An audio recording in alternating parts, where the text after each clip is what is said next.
hamma kasbda ustoz shogird bo'lgan qadimda. Bo'lgan. O'sha shogirdlar ustozini hurmat, ehtiromini joyiga qo'ygan. O'shalarning duosini olib, o'zi yolg'iz ish boshlab, baraka topgan. Hozir birovga shogird tushib, 2-3 marta, 2-3 oyda u bu narsani o'rganib olsa, 4-oyga men ketamanga tushib qoladi. Ha? Men ishlayapman, ustoz menga o'zidan oz pul beryapti.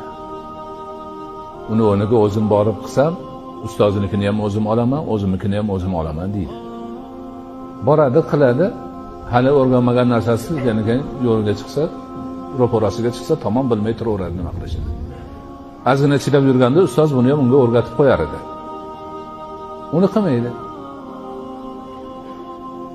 Ana kasbni o'ziga yarasha odoblari bor, o'ziga yarasha talablari bor. Eng asosiysi haligi halollik, poklik, birovni aldamaslik. Rasul akram alayhisolatu vasallam man g'ashshana falaysa minna. Kim bizni aldasa bizdan emas. Hozir shu kasb qilayotgan